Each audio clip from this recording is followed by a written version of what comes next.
Assalamualaikum warahmatullahi wabarakatuh. Kembali lagi bersama saya Khoimam Bilkisti dengan NIM K2520063, mahasiswa UNS Pendidikan Teknik Mesin 2020. Sebelum kita ke materi, sebelumnya gimana nih kabar dari teman-teman semua? Semoga dalam keadaan baik-baik saja ya. Amin. Oke. Pada kesempatan kali ini, kita akan membahas sedikit tentang pengelasan. Bukan caranya mengelas, tetapi lebih tepatnya yaitu kesalahan-kesalahan apa yang sering kita lakukan pada saat pengelasan. Oke, simak video ini sampai selesai ya teman-teman. Bagi seorang welder atau jurulas, ada beberapa hal yang harus atau sangat diperhatikan dalam pengelasan, yaitu ada atau tidaknya cacat dalam pengelasan atau penyambungan. Nah, cacat dalam penyambungan ini dibedakan menjadi dua. Yang pertama yaitu ada kesalahan atau cacat yang superficial atau dapat dilihat secara visual melalui mata. Dan yang kedua yaitu ada cacat atau kesalahan yang tidak dapat dilihat oleh mata ya, tapi itu menggunakan alat bantu. Nah, pada kesempatan kali ini kita akan membahas tentang kesalahan yang dapat dilihat oleh mata.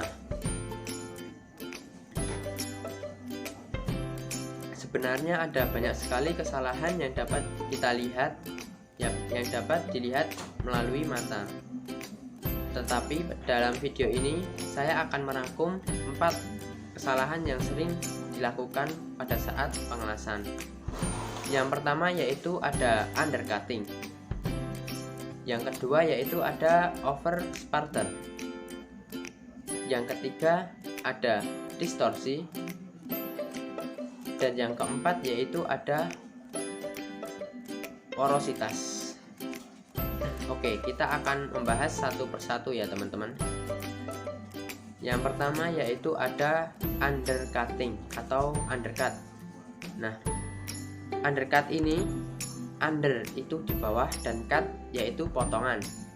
Jadi terdapat potongan yang berada pada bawah atau kaki-kaki dari hasil pengelasan. Kita bisa lihat pada gambar yang ada di video ini ya teman-teman. Nah, jadi itu yang di bawah kaki-kaki itu ada cekungan. Nah, itu adalah undercutting.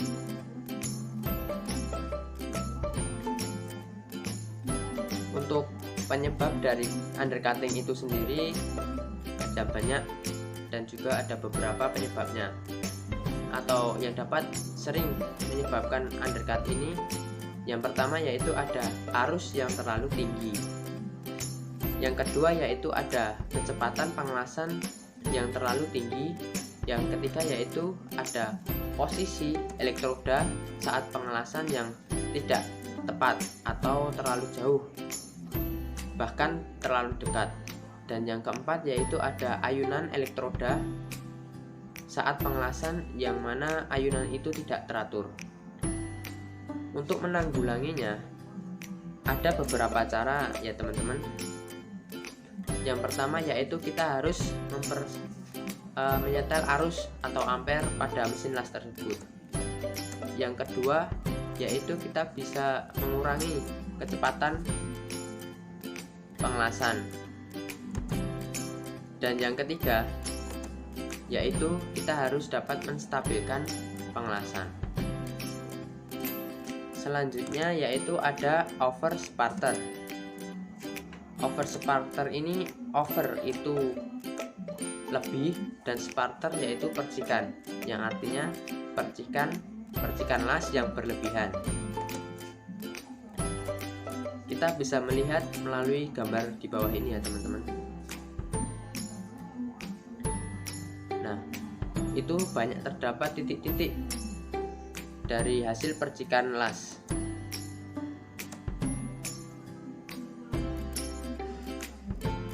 Penyebab dari over sparter itu sendiri sebenarnya juga ada banyak. Yang pertama yaitu arusnya terlalu besar. Yang kedua yaitu busur las juga terlalu jauh. Dan yang ketiga yaitu elektrodanya menyerap uap. Untuk cara menanggulanginya sebenarnya mudah teman-teman. Yang pertama yaitu kita harus sesuaikan ampere, jangan sampai terlalu besar karena nanti juga dapat menyebabkan over sparter. Yang kedua yaitu sesuaikan dengan panjang busur, yaitu 1 kali diameter elektroda. Itu adalah jarak dari benda kerja dengan elektroda pengelasan, yaitu jaraknya 1 kali diameter elektroda. Yang kedua yaitu kita juga bisa mengeringkan elektroda, atau juga kita juga membersihkan sparter atau percikannya tadi juga bisa dibersihkan. Selanjutnya yaitu ada distorsi. Distorsi ini yaitu perubahan benda pada saat pengelasan. Maksudnya ini perubahan benda pada saat pengelasan yaitu terjadi deformasi atau kebengkokan dari benda kerja. Salah satu penyebab utama dari distorsi atau pengerutan atau pembengkokan benda kerja ini yaitu adalah pemanasan yang berlebihan. Yang kedua yaitu tag weld dari pengelasan itu tidak kuat. Untuk cara mengatasinya yaitu kita mengurangi ampere atau voltase dari mesin lasnya. Yang kedua yaitu kita dapat memperkuat dari tag weld pada benda kerja. Tag weld itu posisi pengelasan titik. Dan yang keempat yaitu ada porositas. Porositas ini yaitu adanya pori-pori pada hasil pengelasan. Adanya pori-pori ini disebabkan karena adanya gas yang terperangkap pada hasil pengelasan, sehingga menyebabkan hasil pengelasan nanti berlubang. Seperti contohnya pada gambar ini ya teman-teman. Untuk penyebab dari porositas ini sendiri ada banyak sekali penyebabnya, baik nyala api yang terlalu panjang, arus yang terlalu rendah, kecepatan yang terlalu tinggi, kandungan belerang yang terlalu tinggi, kondisi pada saat pengelasan yang tidak memungkinkan, terjadi pendinginan yang terlalu cepat, dan terciptanya gas hidrogen akibat pemanasan las. Tetapi dari banyak penyebab porositas ini kita dapat mengurangi intensitas yang dapat menyebabkan porositas, yaitu dengan cara yang pertama memperpendek nyala busur, maksudnya memperpendek jarak dari nyala busur itu.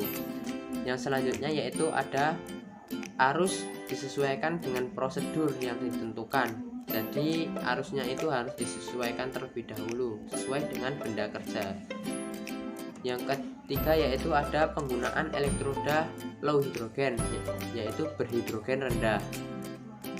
Yang keempat menggunakan baja dengan kandungan belerang yang rendah. Yang kelima yaitu menggunakan atau mengurangi kelembaman dengan cara memberikan preheat atau pemanasan awal. Yang keenam yaitu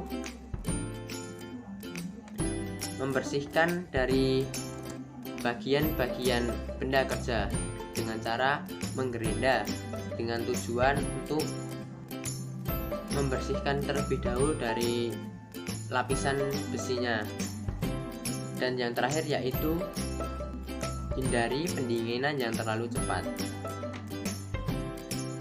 Oke, itu tadi teman-teman 4 kesalahan yang sering kita lakukan pada saat pengelasan, yang mana 4 kesalahan tersebut dapat kita lihat dengan jelas oleh mata kita. Oke, sekian dari saya, semoga bermanfaat. Wassalamualaikum warahmatullahi wabarakatuh.